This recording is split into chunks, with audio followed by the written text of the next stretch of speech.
All right, good evening, everyone, and welcome to ATP Live Monday. I am Gbemi Boyde. I'm your pediatrician for today, and I will be here for the next 60 minutes to answer any questions that you may have about the health of your children. As you're all aware, this program is brought to you by Hacks the Pediatricians Foundation and ATP. We are committed to promoting the health and the welfare of your children. And we do that through our various programs. So this is one of them. This is a live session for 1 hour where you get to ask any questions. So wherever platform you're watching on Facebook, on YouTube, or Instagram, I want to say thank you so much for joining me. I hope you've had a lovely Monday so far. And let me wish you compliments of the season from Ask the Pediatrician Foundation. As the year winds down, you're also aware that HTP will be shutting down towards on the 23rd, I think, of this month. So I guess this will be my second to the last HTP Live Monday. So welcome everyone to HTP Live Monday. And what we're going to do now, before we start, is to share the video so that everybody can see and everybody can hear. So help me to share the video. I will also do the same. And if you have any questions already, you can start to ask your questions and we will try and answer them. But let's just first share the video. Let's invite everybody to join us, and so that we can all get started at the same time. So just give me also a couple of minutes to share the video and to all our groups. As you're aware, we have 4 groups. Most of you are familiar with the Ask the Pediatrician group, which is our main group. But we also have ATP Family for the adults, and we also have FTM group for the first-time mothers, and we also have the ATP Still a Mom for those who need some emotional and psychological support after the loss of a pregnancy or a child. So those are our groups. So welcome. I can see you are joining me one by one from Instagram, from Facebook. Welcome to ATP Live Monday. I'm just trying to share the video to our groups, and I want you to do the same so we can all, some people will not see it unless we share. So please share and invite everyone that you know needs to know or may have a question for a pediatrician or needs to know one thing or the other about the health of their children. So please invite them, share the video, as I'm doing the same as well. Send the link to your friends on WhatsApp, on Facebook, on anywhere you're allowed to. And I'm also going to do the same. And after that, we'll start to ask and answer questions. I'm also going to share and then pin them. Then I think we'll be ready to go. But if you have any questions, for those of you who are early, if you have any question, feel free to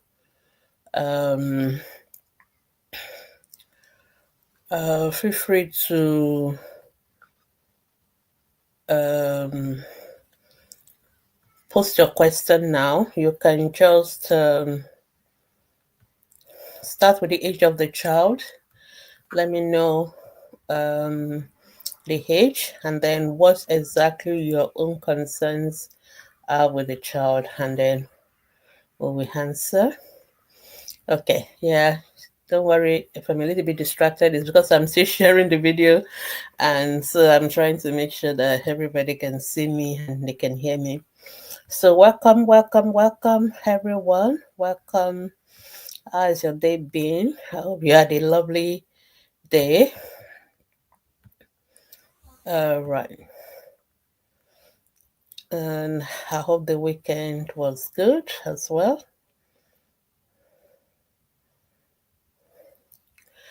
Okay, I guess I'm almost done with all my sharing and pinning. Just a couple of seconds more, and then I'll be done finally. Just give me. But while I'm doing that, feel free to start dropping your questions. Start with the age of the child. Always start with the age of the child. We always need to know the age of the child. It's the most important information we need to know about the child. So please always start with the age of the child and then try and tell us in summary your concerns about the child. Keep it short and simple, straight to the point. Okay, and then tell us exactly your concerns or your question. Don't just tell us information and leave it hanging. We will not make assumptions. Just tell us exactly what you're worried about and you want us to do or what you want us to address. Okay, I guess I'm all done. Okay, I'm all done with all my sharing. And yeah, okay. So I can't say any question anyway, so I guess everybody was waiting for me. Okay, all done. So good evening everyone, and welcome to ATP Live Monday. ATP Live Monday, for those of you who are joining us for the first time, this is a program where you can ask any questions about the health of your children, and I will try and answer them in the next 60 minutes, or maybe it's now 53 minutes, and just in the next 1 hour. But just not to worry, even if you have a question after the live session, you can always post your question on our Facebook group, Ask the Pediatrician. That group has been running for over 9 years, 9.5 years now. So this is a group where you can ask any question about the health of your children, and you can be sure you get evidence-based answers from a professional that you can work with. Okay, our goal is to support you, to partner with you in raising healthy children. We are particularly concerned that no child should be dying from preventable or treatable conditions. So that is what we do on ATP. So we are online, we are offline, we do community outreaches, but the goal, the vision is that no child should die from preventable uh, treatable illnesses. So we do that through health education, health information, community outreaches. So we are always there for you.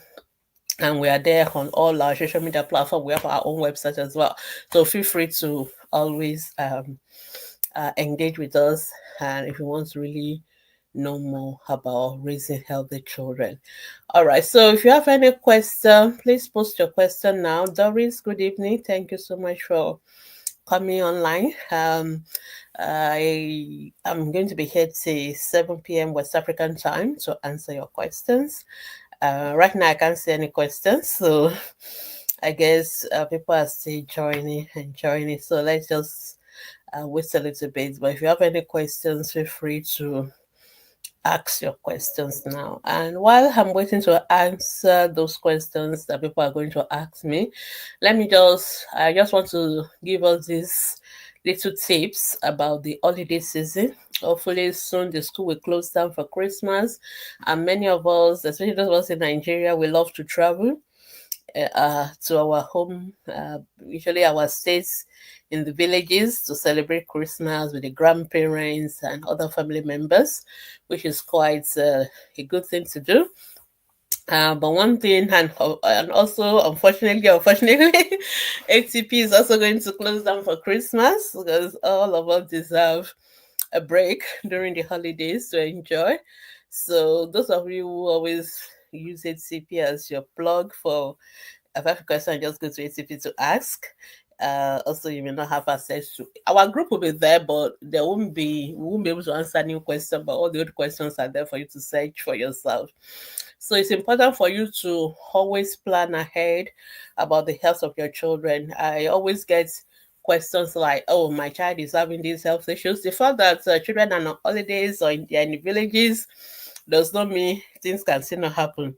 So children can still be sick while in the village. Children can have fever, they can have diarrhea, especially now that people will be cooking and all sorts of things, and lots of people coming together under one roof, overcrowding.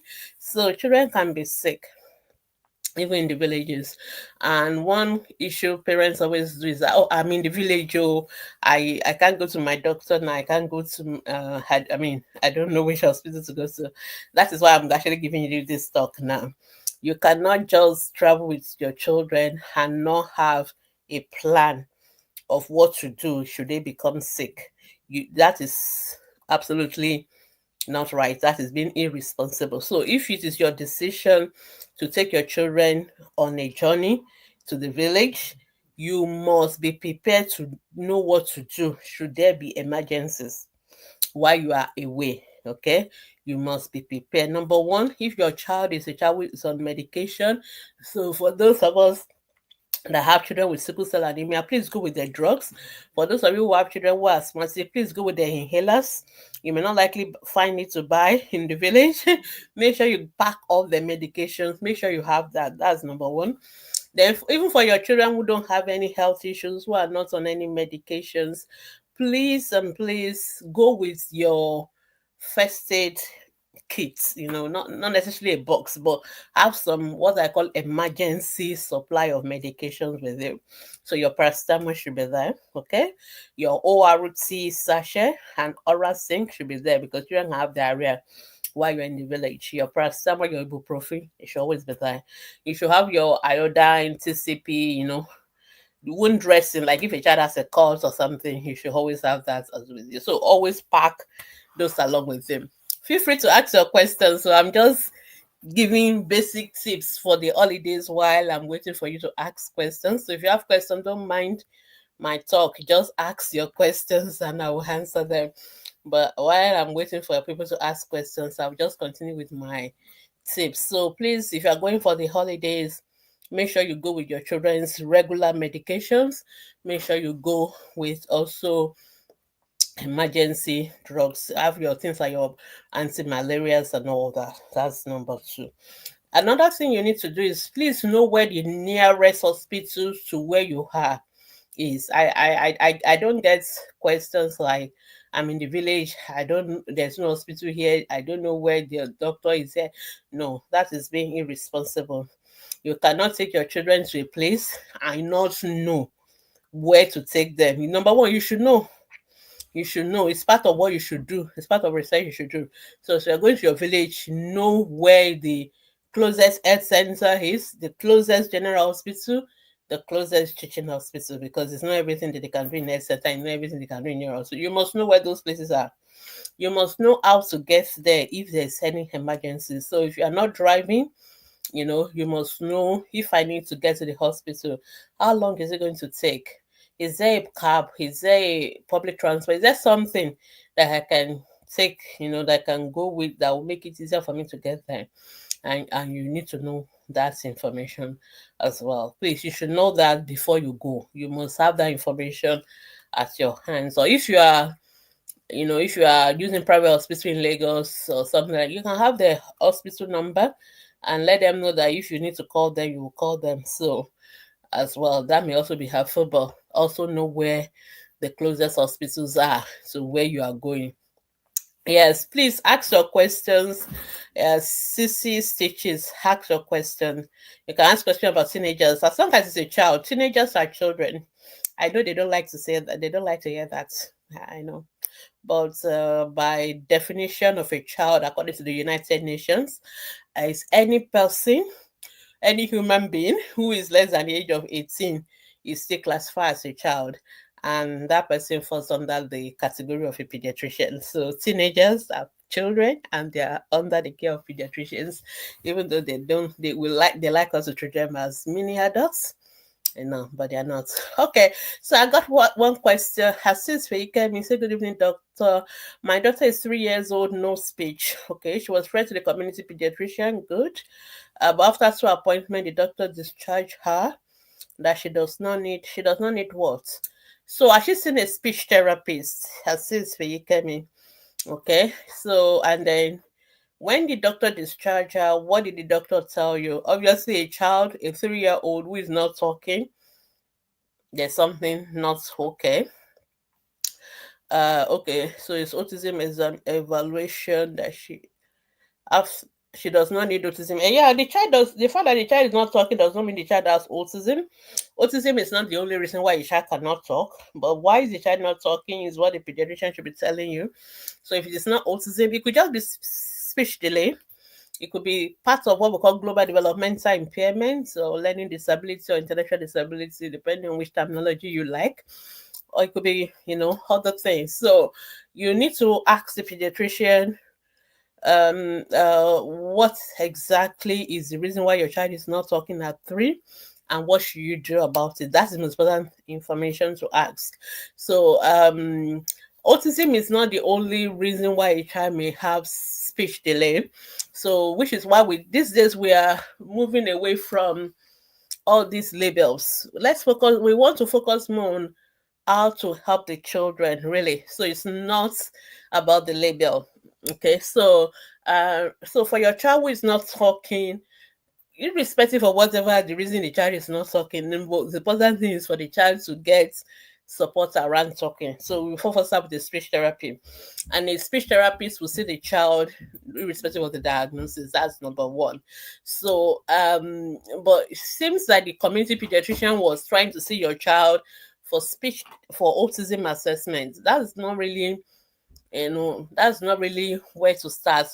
I don't know how the system works where you are, because I guess you're in the UK, different system. But so if your child was referred for autism assessment, so the person who is doing autism assessment has said the child doesn't have autism and has discharged the child, but your child is still not talking, which is your own issue. So you still need to get support around exactly why the child is not talking. Okay, so you're saying she'll be having surgery for a glue, exactly. So the doctor is basically saying that your child has hearing impairment. So which is another reason why your child may not be talking. So if he or she, whatever, is saying that your child is not hearing because of the glue hair, and that's why your child is not talking. So that is why you really need to tell us that at the beginning. So it's not just to say the child is discharged because the child is not having autism. Autism is not the only reason, but the doctor would have told you the other reason why your child is not talking. So in your case now, I'm assuming the child has hearing loss and from the glue hair, and that's why the child is not talking. So you should at least get that sorted, and then they can now see whether the child will start talking after the glue hair has been resolved. All right. Okay. 6 stitches. My 14-year-old girl just started slimming down. Okay. What is her weight? You need to tell us the weight. So once you're asking question about weight, slimming down, gaining weight, we need figures. We need figures. We always need figures because we have to be objective. All right. So tell me her weight, 6 stitches, if you know the weight. Okay. You said the weight is 45 kilos. 14-year-old, 45 kilos. I won't take that as slimming down. That sounds about a normal weight for a 14-year-old to me. Let me just quickly calculate it in my brain here, and I will tell you what I expect for a. What were you expecting your 14-year-old to weigh? So, 45, and she's so she's 2010, right? If she's 14, let's just assume she's 2010.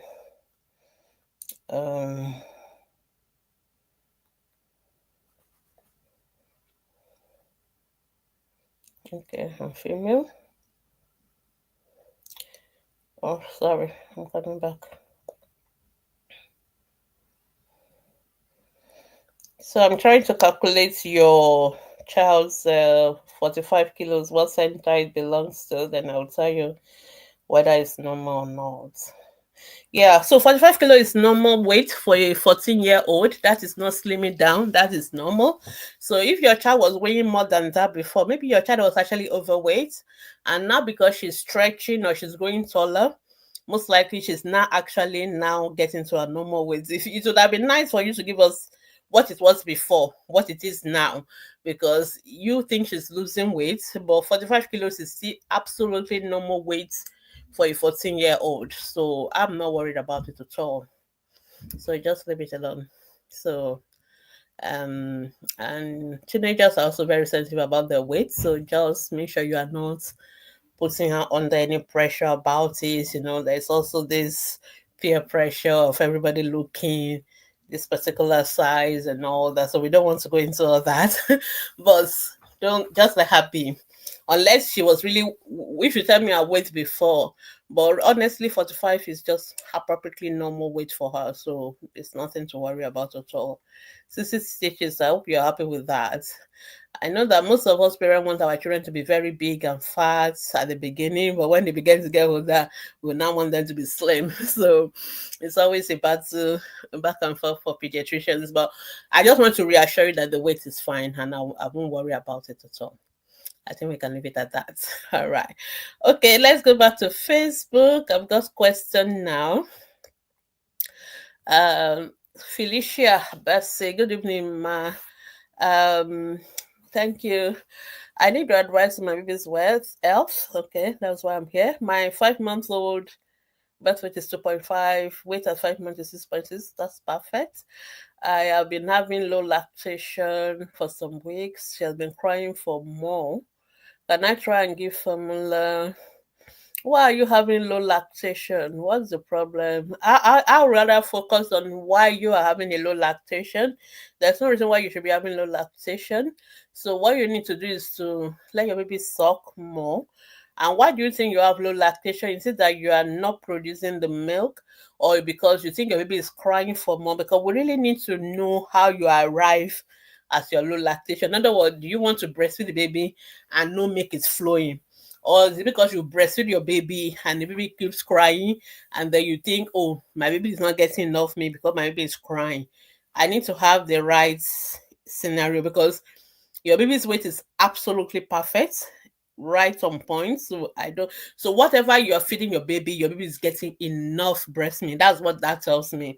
So the most objective means, or the objective measure for a pediatrician to know whether a baby is getting enough breast milk, is the weight.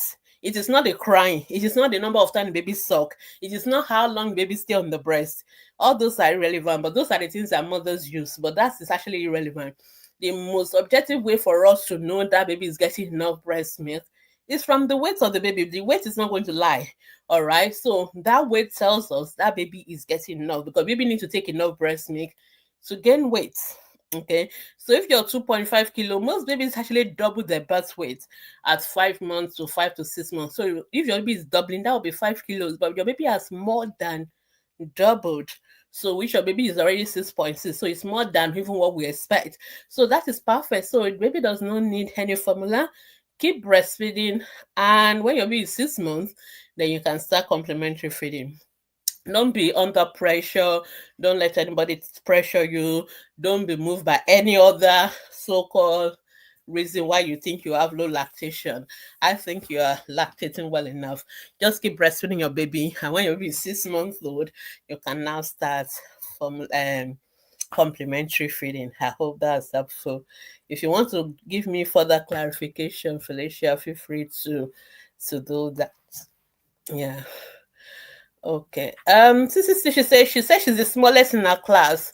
I think when it comes to weight, we also look at height. So height and weight goes together. So there's also what we call weight for height. So you may also want to tell us the height. That also will help us to know, whether the weight is actually commensurate with the height and all that. And height has to do with the parent, with your height as parents. And remember that this is teenager. This is when children are going through puberty. And because they are going through puberty, all of them are not going to develop at the same time. So some children are early bloomers. So they will grow faster and taller quickly. So this is the age where girls are going to grow taller first, and then the boys will catch up. So they go through it, and some are faster. Some start the puberty from like 10, even as early as 9, whereas some people tend to do their own towards like the late teenage years. So it's a period where you cannot do a lot of comparison because everybody is going through puberty and they're all going through it at different phases and all that. What matters most to us as the pediatrician is the weight and the height of that child appropriate for that child, and that is what's bothering. So not comparison, because that will get us into unnecessary trouble.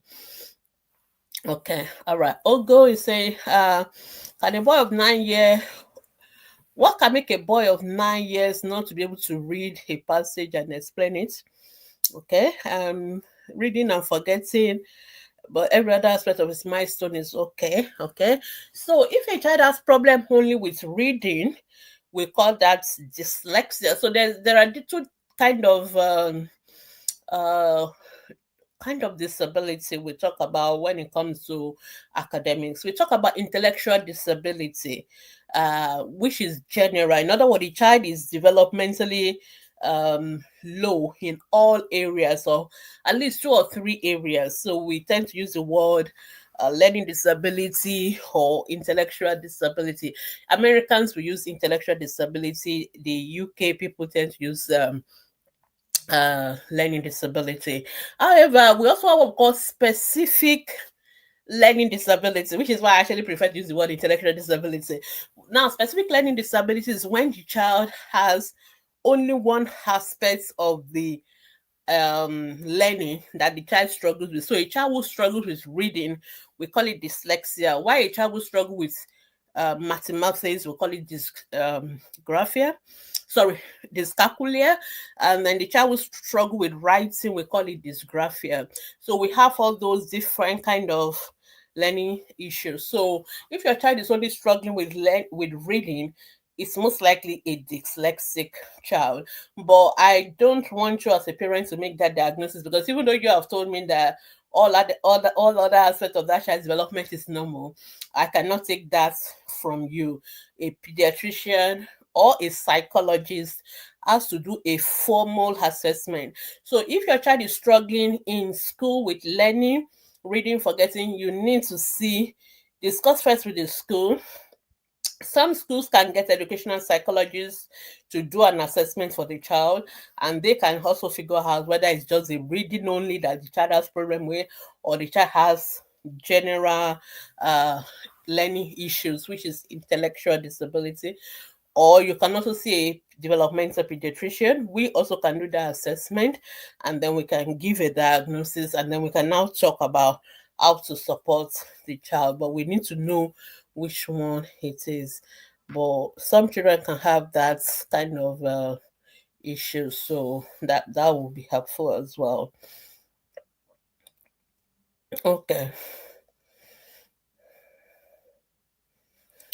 All right. Okay. So the height 4.8 feet. I need to convert that first to centimeter. I'm not very good with feet and all those inches. I'm very much better with my centimeter SI units. All right. So I'll tell you whether the length is appropriate, the height is appropriate. Okay, 146 centimeter. Let's see what that is in the chart. So there are all these charts that you can have on your phone as well, even as parents. Yeah, the height, if you are correct with our height, it looks a little bit short. That one looks actually smaller for her weight. So, but then, like I said, she may just be going through puberty, so maybe she's not yet reached her proper height. Or two, if you are short, or if you as parents you are short, then she may also be short. So we don't know. So, but you can have that conversation with your pediatrician. But for go and recheck the height, because you don't know. I don't know when you measure her last. So make sure you do it properly. So when you go next to your clinic, get the doctors or the nurses to do the heights again for you properly, and make sure it's the current height. And if it is really short, because they can plot it, then they can refer you to doctors to investigate that. But usually when we are worried about heights, we measure parents' heights and find where the child should be in the middle, and then we can advise, because it's not everybody who will be short, who will be tall. All right, I see Sweet. I mean, she started talking at 9 months and stop around when she's a year. Yeah, if your child was talking before then, maybe the child stopped hearing because that's what they are telling us that your child has glue hair. So for your own issue, you won't. I think you won't know what is wrong with your child until we sort out the hearing first. So if a child cannot talk, the first thing we want to be sure is that the child can hear, because if the child cannot hear, the child cannot talk. So if they said there's something wrong with the hearing because the child has glue hair, let them sort out the glue hair first. If after they sort out the glue hair, if the speech improves, then we know it's the hearing causing the speech delay. But if the speech did not improve, which is a possibility, because I also think there's always a possibility that it's not the hearing, then we still need to know why your child is not talking, but it's not only autism. You have to see the speech therapist, and then your pediatrician will see investigate further as well. So that's about that. All right. Okay, I think that's all questions I have for now. So if you have more questions, feel free to ask. And for our sis where you came in, there are is are they, for your, if your child is not talking, are they giving the child alternative form of communication, especially in nursery? So a child who is not talking because of hearing, that child will compensate for that by using what we call gestures. So if your child is not talking, is your child pointing, is your child using gestures like sign language? If the child is trying to communicate with you in other ways, what we call non-verbal communication, then yes, we will know that it's the hearing issue. But if the child is also not communicating through non-verbal communication, or the child also has other behavior issues, then we're going to also worry about that child, that there's more going on. So, but you've seen a community pediatrician, so I have a feeling they must have gone through all that. So, and then they can take it off from there. Okay, so if you still have any question, I still have half an hour to go. So I was saying that for those who are traveling for the holidays, please know where the hospital is in that village. And I know people always tell me, oh, there's no hospital in the village. That's not true. Do you think that village people too don't have health issues and they don't go to hospital? They do. So there is, at least the way Nigeria, for those of us in Nigeria, the way Nigeria is structured, there should be at least a health center within 30 minutes walk. In other words, if you don't have a car, if you walk within 30 minutes, you should get to an health center minimum. That also reminds me, for those of you whose children are going to have immunization during the December period and you are going to your village, please go with your immunization card. That immunization card can be used anywhere in Nigeria. Don't say, oh, I'm always taking my immunization in Lagos and now I'm in Sokoto, or I'm in where can you be? Any place in maybe I'm in Nowode, you let me use my own village. So, and because of that, I will have to, my child is going to miss the immunization because until I come back Lagos. That's not true. You can go to the remotest health center and get the immunization. Once you show them your green card, that immunization card, they will give that child the immunization. So they don't need you to, the only thing they need is that card, evidence of what that your child, so that they can also document the one that is due. And so please go with your immunization card. If your child is going to be 9 months old or 6 weeks old or 14, and all those immunization ages, while you are in the village, while you're away from Lagos, go with your card and take the immunization anywhere you are. There is no place in the world. Even if you travel outside Nigeria, as long as you go with your immunization card, anywhere you are in the world, they will give your child the next immunization. So don't miss it. So that's another thing I would like to add to that. I don't know whether there are, if you have questions on that. So please go with your immunization card, go with your emergency supply of drugs, know where the hospitals are in your village, even the general hospital, know where they are. Then please, let's be mindful. During this holiday season, we do a lot of cooking and lots of frying and lots of things. Please keep the children away from the kitchen, keep them away from all your frying. Burns is usually high during this period because Everybody is trying to fry their chicken and the meat, and the children are running around. Please, let's not forget to keep the children safe during this holiday season. All right. The pediatricians don't also want to be called away from the chicken to come and see children in the hospital during the holidays. So try and keep your children safe. All right. I got a question on Instagram. Style by HCE. Good evening. Thank you very much for always sending us. You're welcome. My son is always diagnosed of tonsillitis. Okay. He has had more than 5 episodes this year. His tonsillectomy the solution, yes. So there are what we call criteria for doing surgery. One of those criteria is what you are almost telling me now. Once your child has 6 episodes of tonsillectomy, your child already has 5, and the year has not yet ended. So maybe your child is just one more episode away from missing the criteria for surgery. So 6 episodes of tonsillitis in a year is a criteria for surgery. It means we need to take it out, because until we take it out, the child will keep having it. So we don't operate every child who has tonsillitis. So many children have a light tonsils, it's not bothering them. They have maybe tonsillitis once in a year, or nobody's going to be bothered with that, because we know when they get older. You didn't tell us the age of your child. Always start every question with the age of the child. We know that as they get older, by the age of 4 to 6, the tonsils will shrink, and that will be the end of it. But if there are criteria for the surgeons to operate the child, number one, if the tonsillitis recurrent infection is one of them. If the child is having more than 6 episodes a year, that is a criteria for surgery. If it is very big, it is big enough to be almost causing blocking of the airway. If the child is having what we call apnea, sleep apnea, severe obstructive sleep apnea, so your child will suddenly stop breathing in the middle of the night. That's exactly the meaning of all those big grammar. The child will stop breathing and then will start to breathe again. So those are criteria for the surgeons to operate a child. So, and it's usually not a very difficult procedure.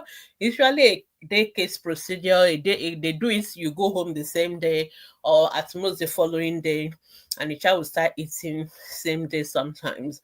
The main challenge with those surgery is the anesthetics. If the child needs to sleep, and some children, for whatever reason, may react to the agents we use to put them to sleep. Otherwise, it's a common everyday procedure for the ENT doctors. They do it all the time. So I believe you've seen the ENT doctors. If you have seen them and they have recommended that your child needs surgery, then unfortunately, there is no around other way.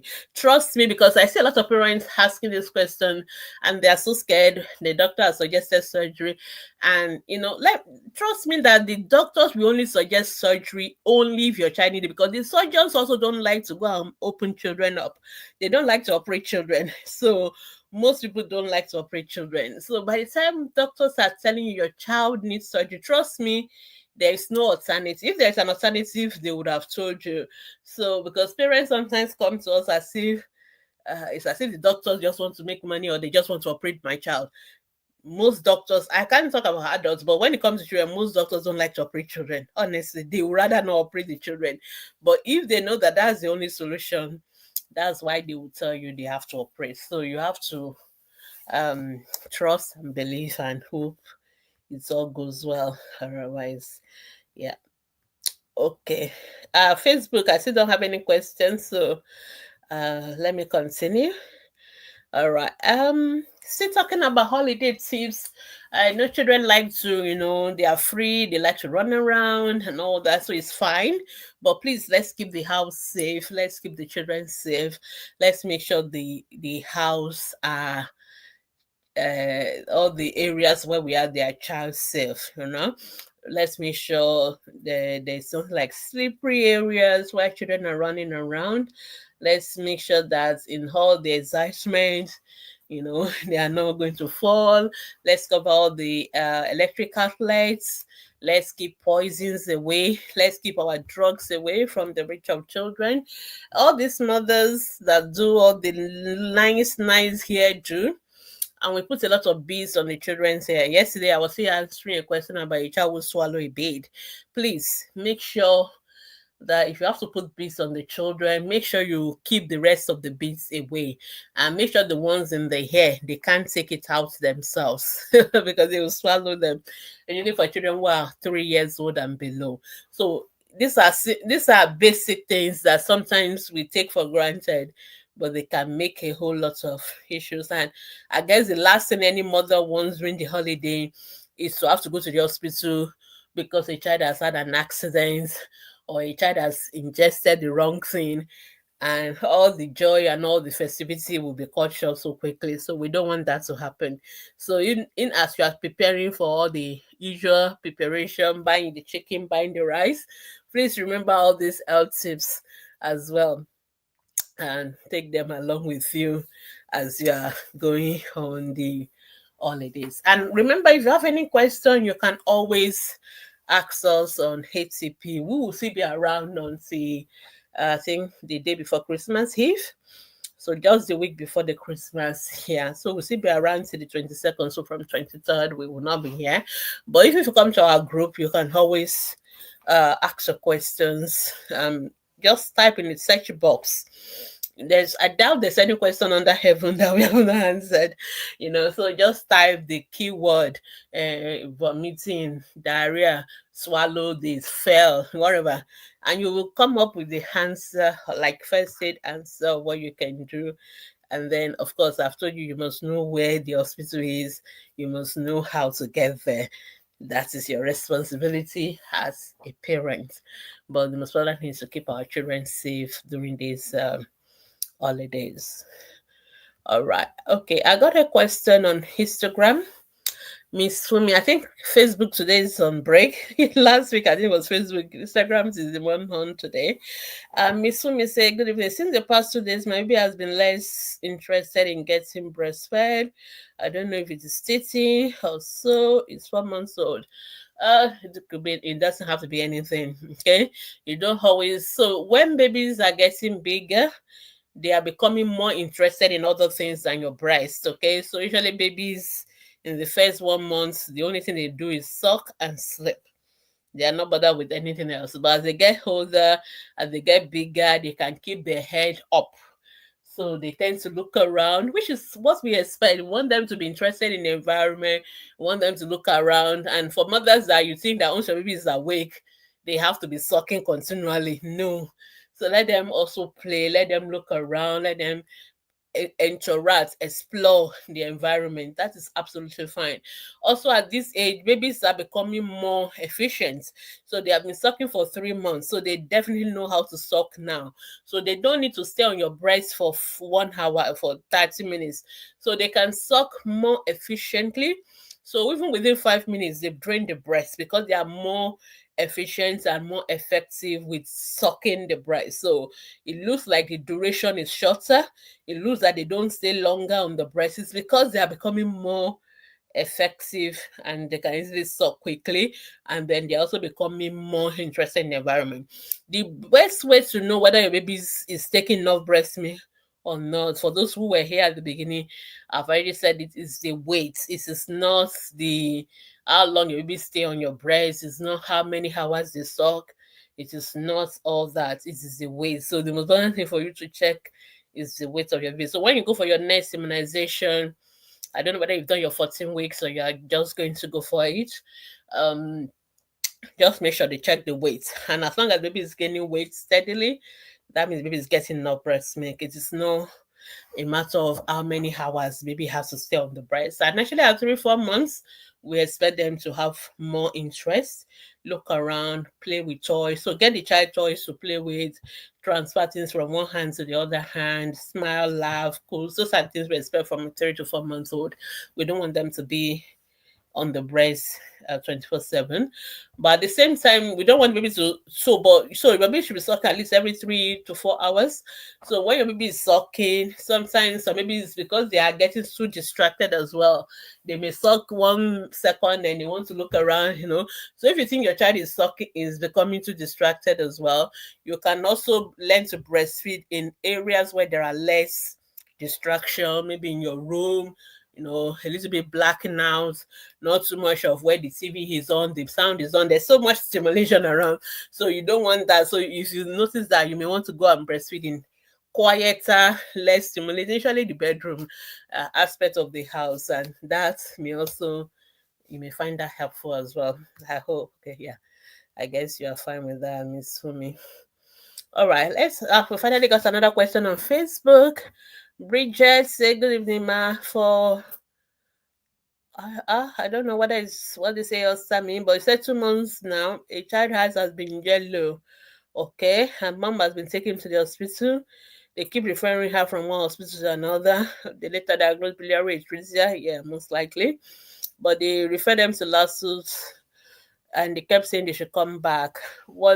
So is this your child, or is this somebody else's child you are asking for? Because there are some things you cannot know about another person's child. So the parents obviously have been told the diagnosis.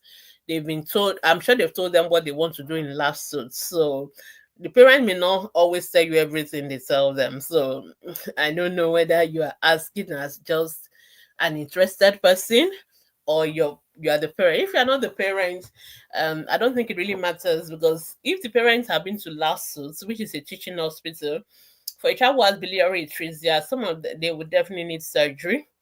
But if the child is already 2 months old, there is a there is a timeline to that surgery. So that surgery has to be done at a particular time, and if it's not done at that particular time, sometimes the child will not need like a liver transplant. So it depends on the serious, I don't know what conversation the surgeons already have with the parents. So if it is not your own child, I won't be able to go further than that.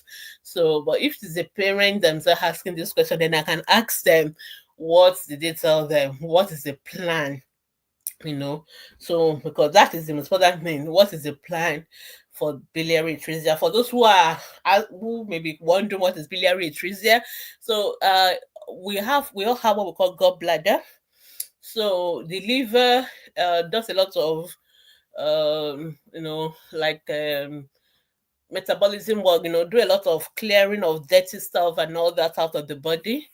And one of the things it clears is jaundice, pigment, bilirubin, and it passes it into the gallbladder. So that gallbladder store what we call the bile pigment, and that bile is what is put into the intestine that now make our stool to have color. So our stool will be yellow or brown, or it's because of that bile color.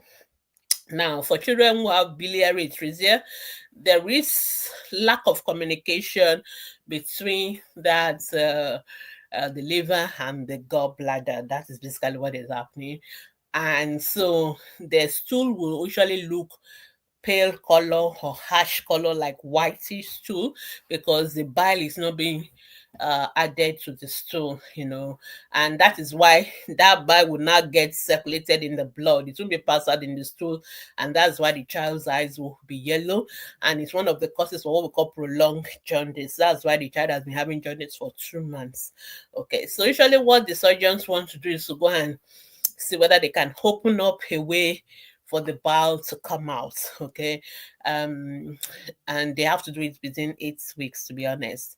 If baby is 6 months old now, I guess it's too late for that surgery, because that's what you're telling me now.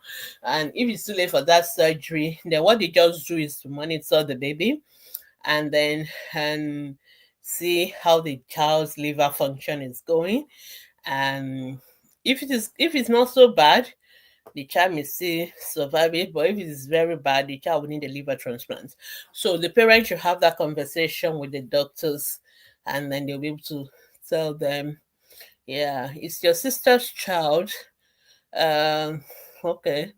So you went together today. She went to Lutz. So did they refer her from LASU to Lutz, or she's just going to Lutz as a alternative to lawsuits? If she's going to Lutz as an alternative to lawsuits, yeah, the pediatric surgeons do their clinic on Monday, so that's what they told her. Yeah, so she can go and see the pediatric surgeons in Lutz for a second opinion. But I'm suspecting that it's too late for a biliary atresia surgery, but then they should have that conversation with the parents on what exactly is the plan.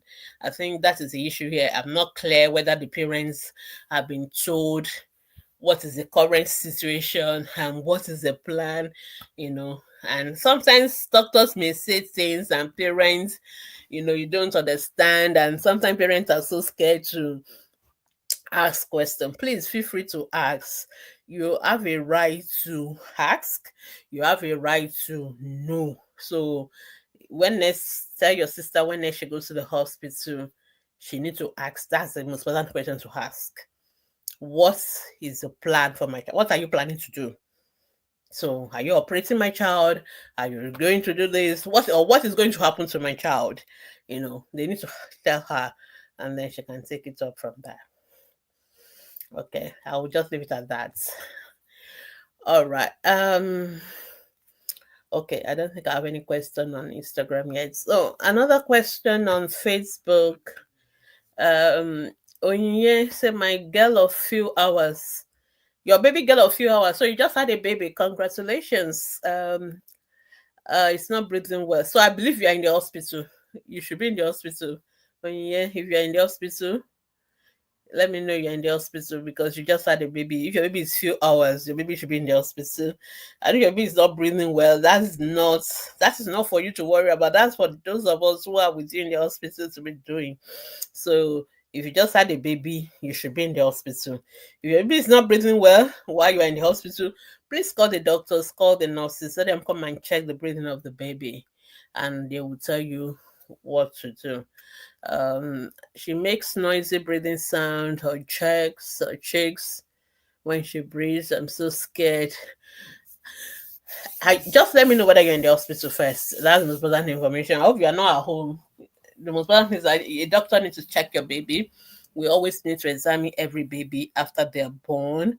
And you need to go back to the hospital. You can't be going back home few hours after having a baby and the baby is not breathing well and you are home. Please, you have to go back to the hospital. Do you have a baby in a private hospital or do you have a baby in a government hospital?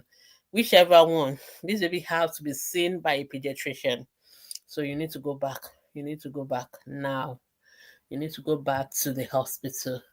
There is this should not have happened. Did they examine your baby before letting you go home? Because you say few hours. So few hours, I'm assuming your baby is less than 1 day, less than 24 hours. So that baby, I'm not quite sure why that baby is already home and why nobody examined the baby before the baby went home. Unless the baby was fine before, which is a possibility, or unless your description is actually not matching what you're.